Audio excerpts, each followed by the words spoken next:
The evening light cast long shadows across Pine Street Cafe as Rachel Martinez wiped down tables after the dinner rush. At 41, she'd been working double shifts at the family-owned restaurant for 3 years, ever since her husband's accident left her alone with mounting medical bills and no children of her own to comfort her grief. In the corner booth sat a man she'd been serving all week, always impeccably dressed, always polite, always accompanied by the most beautiful little girl with honey-colored curls and curious green eyes. Tonight felt different, though. The little girl, who couldn't be more than 4 years old, seemed quieter than usual. She picked at her chicken nuggets while her father worked on his laptop, occasionally glancing up to check on her with tired eyes. "More juice, sweetheart?" Rachel asked gently, approaching their table with a fresh pitcher. The little girl looked up with such longing that it took Rachel's breath away. "My name is Lily," she said softly. "What's your name?" "I'm Miss Rachel," she replied, crouching down to Lily's eye level. "I've seen you here lots of times. You always order the chicken nuggets." Lily nodded solemnly. "Daddy brings me here because the food is good, but I think he also likes you." Rachel glanced at the man, Daniel, she'd learned from his credit card receipts. His cheeks flushed slightly as he looked up from his laptop. "Sorry," she says, "whatever comes to mind." "That's what makes children so honest," Rachel smiled, "and so wonderful." Daniel closed his laptop, giving his full attention to his daughter for the first time that evening. As CEO of Hartwell Technologies, he was used to commanding boardrooms, but single parenthood remained his greatest challenge. "Daddy," Lily said suddenly, her small voice carrying across the quiet cafe, "why don't I have a mommy like Emma at daycare?" Daniel's face went pale. This was the conversation he'd been dreading, the one he never felt prepared for. "Well, sweetheart, you did have a mommy, but she got very sick and had to go to heaven before you were born." Lily considered this with the serious expression children get when processing big emotions. Then she turned to Rachel, who had been quietly refilling water glasses nearby, and asked the question that stopped everyone's breath. "Can you be my mommy?" The simple words hung in the air like a prayer. Rachel felt her heart skip, then ache with a longing she'd buried years ago. Daniel froze completely, his coffee cup halfway to his lips.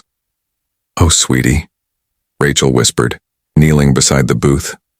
"That's such a special question." Lily's eyes were wide and hopeful. "You're nice to me.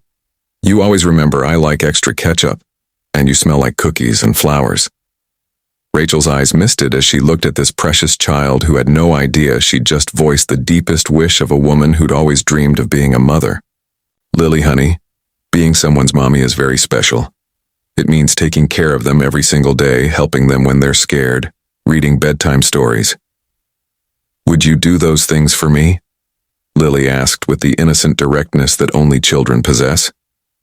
Rachel glanced at Daniel, whose expression had shifted from embarrassment to something deeper, a vulnerability she recognized, the look of a parent who was doing his best but knew something was missing.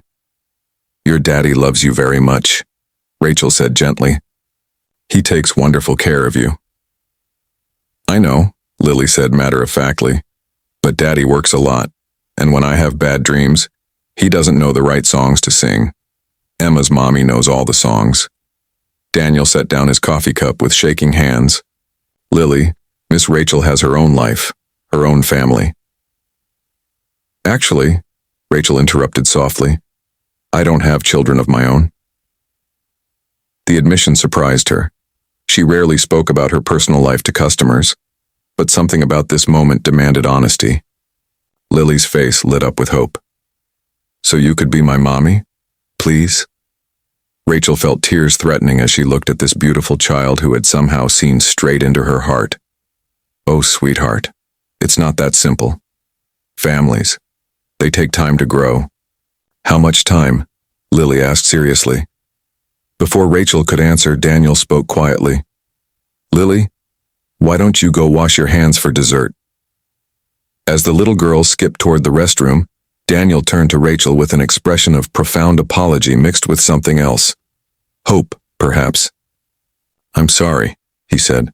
"She's been asking about mothers more lately." I never know what to say. Rachel sat down across from him, her heart still racing from Lily's innocent request. She's lonely.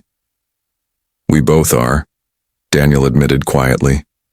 I can run a company with 500 employees, but I can't figure out how to braid hair or why she cries when I read bedtime stories wrong. What do you mean, wrong? Daniel smiled sadly. Apparently, I don't do the voices right, and I never know which stuffed animal she needs on which night. Sarah, my wife, she would have known all those things. Rachel saw the pain in his eyes, the weight of carrying both parents' roles. Lily talks about you all the time when you're in the restroom or taking calls. She's proud of her daddy. She needs what we all need. Someone who sees the little details. When Lily returned, she climbed back into the booth and looked expectantly between the two adults. Did you decide? Rachel and Daniel exchanged a look of shared understanding. Sometimes the most important conversations happen without words. Lily, Rachel said carefully, being a family isn't something that happens all at once. It grows slowly, like a friendship. Would you like to be friends first? Lily nodded enthusiastically. Best friends? Best friends, Rachel agreed. 3 months later, as Rachel tucked Lily into bed in their new home, the one Daniel had insisted was too big for just him and Lily, she marveled at how a child's simple question had changed 3 lives forever. Miss Rachel? Lily whispered in the darkness. Yes, sweetheart. I'm glad you said yes to being my friend first, but I knew from the beginning you were going to be my mommy. Rachel smiled, kissing Lily's forehead. How did you know that? Because when I asked you, your eyes looked the same way Daddy's do when he looks at me, like love. Sometimes the most profound families are built not from blood, but from the moment when hearts recognize they belong together.